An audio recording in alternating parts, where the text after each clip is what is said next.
दोस्तों, आज की स्वास्थ्य संबंधी जानकारी बहुत ही महत्वपूर्ण है। दोस्तों, शरीर के इन 4 अंगों में यह तेल लगाइए।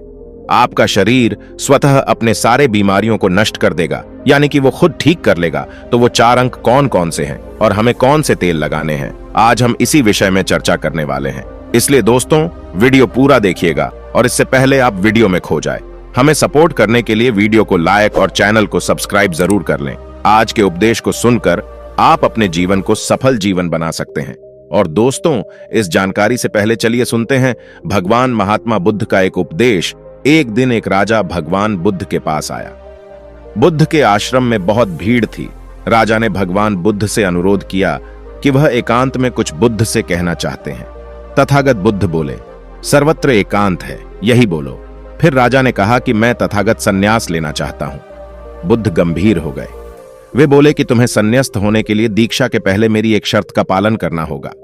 राजा ने स्पष्ट किया कि जब दीक्षा लेनी ही है और संन्यास्त होना ही है तो मुझे आपका सभी शर्तें मंजूर हैं। और फिर तथागत बुद्ध ने आदेश दिया और कहा, अपने कपड़े उतारो, अपने जूते उतारो और नग्न हो जाओ, और इसी नग्न अवस्था में अपने राज्य के राज्य मार्गों पर स्वयं को जूते मारते हुए चक्कर लगाकर आओ। राजा असमंजस में पड़ गया। तथागत बुद्ध ये क्या कह रहे हैं? मैं एक राजा हूं, इस तरह से मैं नग्न हूंगा और नग्न होकर अपनी ही सड़कों पर कैसे खुद को जूते मारते हुए चक्कर लगाओ।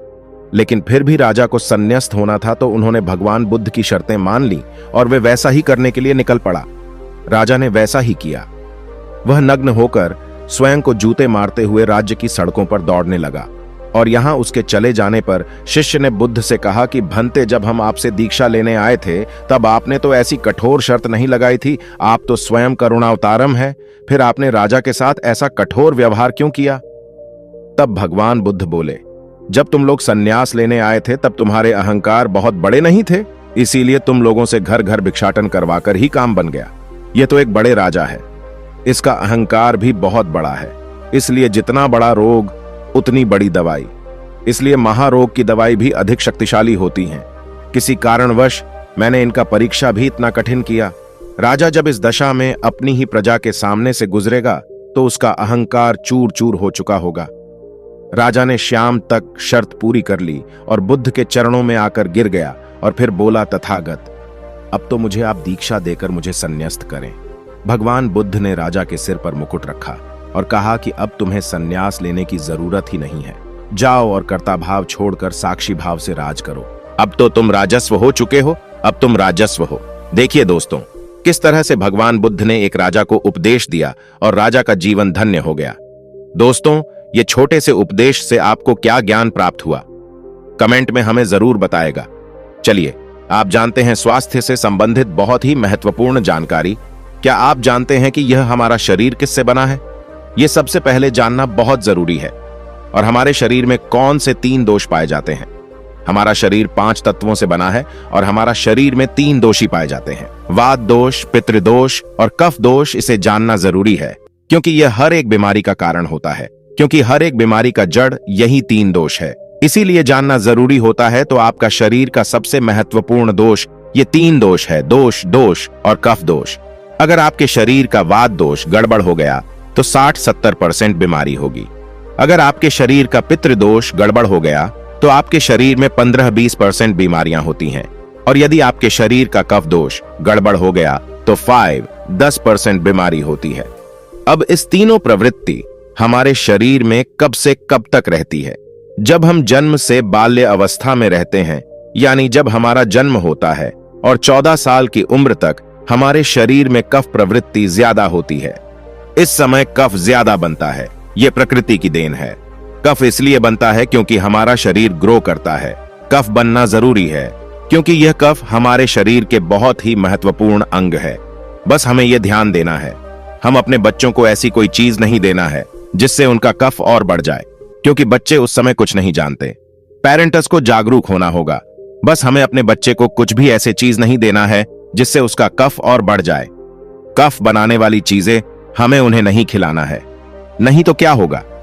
कफ से संबंधित जो 5-10% बीमारी है, जैसे टीबी, दमा, अस्थमा, ये सारी बीमारियां इसकी वजह से होती हैं। ये हर पेरेंट्स को ध्यान देना होगा। उसके बाद हम आते हैं बाल्यावस्था से युवा अवस्था में युवा अवस्था की आयु कितनी होती है? जब हम 15 साल से 60 साल के बीच में होते हैं। इस समय हमारा शरीर युवा अवस्था में होता है। इस समय हमारे शरीर में पित्त प्रवृत्ति सबसे ज्यादा होता है, सबसे ज्यादा बनता है। इसलिए हमें यह ध्यान देना होगा कि हम ऐसी कोई भी चीज ना खाएं जिससे हमारा पितृ दोष बढ़ जाए। अगर हमारे शरीर में पित्त दोष बढ़ जाएगा तो हमारे शरीर में 15-20% बीमारियां होती हैं। इसके बाद हमारा आता है वृद्धा अवस्था। 60 साल की उम्र हमारा वृद्धा अवस्था होता है। इस समय हमारे शरीर में वात दोष बढ़ता है और वादों से संबंधित 60-70% बीमारियां हमारे शरीर में होती है। तो आपको ऐसी कोई चीज नहीं खाना है जिससे वात दोष बढ़े। तो दोस्तों, ये आप समझ गए कि आपके शरीर में 3 दोष का क्या रोल है। इसलिए इन 3 दोषों से संबंधित जो भी जानकारी जहां से भी उपलब्ध हो एकत्र करें और उसे अपने जीवन में लागू करें, कारण को दूर करें। और हमेशा इस बात का ध्यान रखें कि इन 3 दोषों में क्या खाना चाहिए और क्या नहीं खाना चाहिए। इस दोषों को बढ़ाने वाली चीजें कभी ना खाएं। अब आप इन तीनों दोषों के बारे में जान गए हैं, तो अब जान लें कि आपका शरीर 5 तत्वों से कैसे बना है। आपका शरीर 5 तत्वों से बना है और इन 5 तत्वों में प्रोटीन्स, विटामिन्स, सारे तत्व आते हैं। अब इस 5 तत्वों में और 3 देशों में जो भी कमी आती है तभी आपका शरीर बीमार होता है, अन्यथा आपका शरीर बीमार नहीं होता। अब आप समझ गए आपका शरीर बीमार होने का क्या कारण है। जैसे कुछ लोग रोते हैं, भगवान ने हमें यह कष्ट दे दिया, भगवान ने हमें यह बीमारी दे दिया, हमें गैस्ट्रिक अल्सर हो गया, हमें थायराइड, ब्लड प्रेशर, शुगर हो गया। क्यों हो गया? भगवान ने नहीं दिया, आपने खुद पाला है। जब प्रकृति आपको खाना खाने के नियमों का पालन करने के लिए कहती है, पानी पीने के नियमों का पालन करिए, इस प्रकृति का नियम पालन करिए, तो आप क्यों नहीं कर रहे हैं? जबकि हमारा शरीर उसी तत्वों से बना है, प्राकृतिक तत्वों से ही तो बना है। हमारा शरीर भी पानी से ही तो बना है, खाने से ही तो बना है, पोषक तत्वों से ही तो बना है। ये सारे नियमों का आपको पालन करना होगा। अब जब ये हमारा पितृदोष कह रहा है कि यह चीज नहीं खाई, ये पित्त और बढ़ेगा, तो आप उसे क्यों खाते हैं? पिज्जा, बर्गर आप क्यों खाते हैं? चाहे आप क्यों पीते हैं चीनी? आप क्यों खाते हैं? मैदा आप क्यों खाते? जब आप ये सारी चीजें खा रहे हैं तो आपके पेट में एसिडिटी बनेगा, आपका पाचन तंत्र बीमार पड़ेगा। तो जब आपका पाचन तंत्र बीमार होगा तो अनेक बीमारियां आपको आएगी। यह तो आप खुद कर रहे हो ना, ब्रह्मांड नहीं दे रहा है, भगवान नहीं कर रहा है, हम आप इसे खुद जाने अनजाने में कर रहे हैं।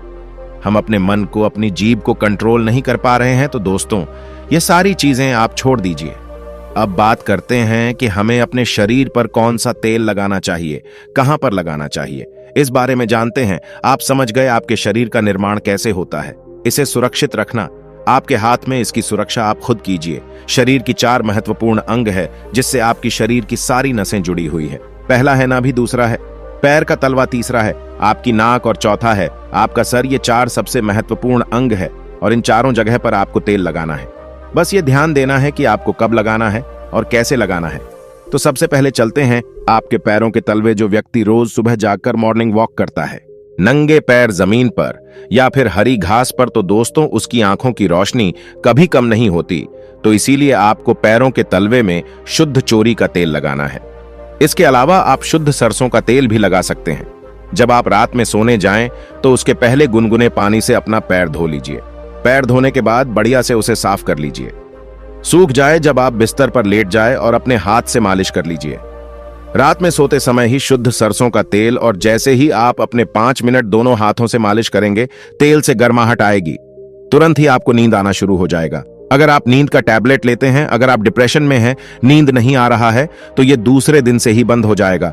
आपको नींद की टैबलेट की जरूरत ही नहीं पड़ेगी। आपका पागलपन दूर हो जाएगा। याददाश्त बहुत तेज होती है, दिमाग से संबंधित सारे समस्याएं खत्म, और एक ही बार में आप 10 बजे सो रहे 4 बजे से पहले आपकी नींद ही नहीं खुलेगी। इतनी बढ़िया नींद आती है। तो पैर के तलवे में तेल लगाने से आपके पाचन तंत्र मजबूत होता है, याददाश्त तेज होती है, भूख लगती है, शरीर में शक्ति मिलती है, ऊर्जा मिलती है, यानी कि शरीर की सारी पोषक तत्वों को आपूर्ति कर देता है। दूसरा स्थान है नाभि, जो कि आपके शरीर का सबसे महत्वपूर्ण अंग है। नाभि के पीछे एक ग्रंथि पाई जाती है और इसी पे कोटि ग्रंथ से शरीर की सारी नसें जुड़ी हुई होती है, और यह शरीर की सबसे शक्तिशाली ग्रंथि होती है। इसलिए नाभि में तेल लगाना चाहिए। आप देखते होंगे जब आपके घर में छोटा बच्चा होता है तो माताएं उस बच्चे के तेल से मालिश करती थी। लेकिन अब तो बच्चों को तेल लगाना ही बंद कर दिया। पहले माताएं 8 से 10 बार दिन में बच्चे की तेल से मालिश करती थीं। वे कहती थीं कि हम जितनी बार तेल की मालिश करेंगे उनकी हड्डियां उतनी ही मजबूत होगी। और वह घर पर बना हुआ शुद्ध सरसों का तेल होता था। और वो शुद्ध सरसों घर का तेल और किसका बनाती थे? किसी सरसों को भून करके सरसों को रोल कर पहले जो उसी से मालिश करती थी, पहले वो लगा देती, उसके बाद छोड़ा करके। लेकिन आज फैशन बदल गया है। लोग तरह तरह के केमिकल युक्त तेलों से मालिश कर रहे हैं। ये किसी काम का नहीं। दोस्तों, कंपनियां हमें सिर्फ बेवकूफ बनाती हैं और इससे सिर्फ बीमारियां होती है। क्योंकि बच्चों की मालिश के लिए सबसे अच्छा तेल सरसों का है और गांव के बच्चों को माताएं आज भी सरसों के तेल की मालिश करती है। गांव के बच्चे शहर के बच्चों की तुलना में कितने कमजोर हैं, इसे आप खुद अनुमान लगा सकते हैं। तो दोस्तों, यह नाभि आपके शरीर का सबसे शक्तिशाली हिस्सा है। तो जब माताएं नाभि में तेल की मालिश करती थी तो पहले फूंक मारती थी। फूंक मारने के बाद उसमें तेल लगाती थी और दिन भर में 3 से 4 बार तेल लगाती थी। तो दोस्तों, आपको भी आज से शुद्ध सरसों का तेल रात में सोते समय नाभि में लगाना है। और जब आप नाभि में तेल लगाते हैं तो इसके क्या फायदे होते हैं, आप ये जानकर चौंक जाएंगे। पहला फायदा, आपको अच्छी नींद आएगी। दूसरा फायदा, दिमाग से संबंधित कोई भी समस्या नहीं होगी। तीसरा फायदा, आपका पाचन तंत्र मजबूत रहेगा। चौथा फायदा, आपको भूख बढ़िया लगेगी। पांचवा फायदा, आपके शरीर का सारा दर्द दूर हो जाएगा। छठा फायदा, आपकी आंखों की रोशनी बढ़ जाएगी। यानी कि शरीर के हर एक अंग के लिए फायदेमंद है। पैर का तलवा हो गया, नाभि हो गई। अब हम एक कदम आगे चलते हैं, वह है नाक, कान और आंख। तो दोस्तों, आपको नाक में क्या करना है? अगर आपको गाय का शुद्ध देसी घी मिल जाए, जो घी की एक बूंद दाईं नाक में और एक बूंद बाईं नाक में, दोनों नाक में एक एक बूंद डालनी है। रोजाना दोनों नाक में एक एक बूंद डालें। इसके इतने फायदे हैं, मैं यहां गिनाते गिनाते थक जाऊंगा। आपका पागलपन दूर हो जाएगा। अगर किसी को पागलपन है, अगर पागलपन का इलाज चल रहा है, तो 3 से 4 महीने के अंदर पागलपन की दवा बंद हो जाएगी। अगर आपके कान के पर्दे में छेद है तो बिना ऑपरेशन के ठीक हो जाएगा। आपको नींद की समस्या है, नींद की समस्या दूर हो जाएगी। आपकी याददाश्त कमजोर है, याददाश्त आपकी तेज हो जाएगी। शरीर में कमजोरी है, शरीर की कमजोरी दूर हो जाएगी। जुकाम आपको कभी पूरी जिंदगी में नहीं होगा। जुकाम, सर्दी की नाक से संबंधित जितनी भी बीमारी है, आपको नहीं होगा। अब एक अंग और है जहां से आपका शरीर पूरा दिमाग जुड़ा हुआ है, वह है सिर। अगर गर्मी का सीजन है तो आप स्नान करते होंगे। जब स्नान करके निकले, स्नान करने के बाद जब आपके बालों का पानी सूख जाए तो आपको अपने सिर में शुद्ध सरसों का तेल लगाना है। जैसे ही आप अपने सिर में सरसों का तेल लगाकर सिर की मालिश करेंगे तो आपको 10 मिनट बाद नींद आना शुरू हो जाएगा। सिर में सोते समय तेल लगाने से कई सारे फायदे हैं। जैसे आपका जो बाल पक रहा होगा वो भी रुक जाएगा। आपको नींद बढ़िया आएगी। दिमाग की याददाश्त पावरफुल होगी। शरीर की शक्ति बढ़ेगी। शरीर की कमजोरी दूर हो जाएगी। यानी कि शरीर की सारी शक्तियां आपको मिलेंगी सिर में तेल लगाने से। तो दोस्तों, आप शुद्ध सरसों तेल को अपने शरीर के इन 4 अंगों पर लगाएं और देसी घी को अपने नाक में डालिए। यह प्रक्रिया आप अपना लीजिए, आपका शरीर स्वस्थ और तंदुरुस्त हो जाएगा। जैसे हमने कहा कि यह हमारा शरीर है, हमारा शरीर हमारे ऊपर डिपेंड है। हम इसे किस तरह से रखते हैं? मान लीजिए एक कपड़ा है, आप उसे कितनी सेफ्टी से रखते हैं? खास तौर पर सफेद कपड़ा हो गया, आप उसे पहनते हैं, पहन के बाहर जाते हैं तो आप उसे बहुत बचा बचा कर रखते हैं कि कहीं गंदे स्थान पर टच ना हो जाए। सफेद कपड़ा है, इसमें दाग लग जाएगा।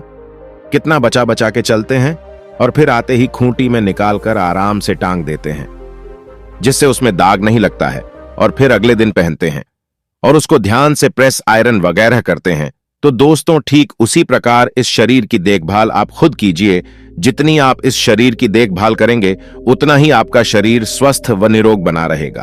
तो जैसे हमने कहा, इसका पालन करिए, आप प्रकृति के नियम का पालन करिए। तो दोस्तों, आज से अभी से आप इन 4 जगहों पर तेल लगाना शुरू कर दीजिए। तो दोस्तों, उम्मीद करता हूं आपको इस कहानी से बहुत कुछ सीखने को मिला होगा।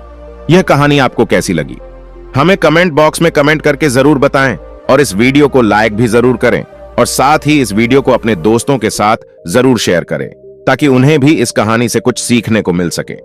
ऐसी ही प्रेरणादायक और बुद्धा स्टोरी सुनने के लिए हमारे चैनल को सब्सक्राइब करके बेल आइकन को जरूर दबा दें ताकि आने वाली अगली वीडियो की नोटिफिकेशन आपको मिल सके। इस वीडियो में बस इतना ही, मिलते हैं अगली वीडियो में। जब तक अपना ख्याल रखिएगा। धन्यवाद।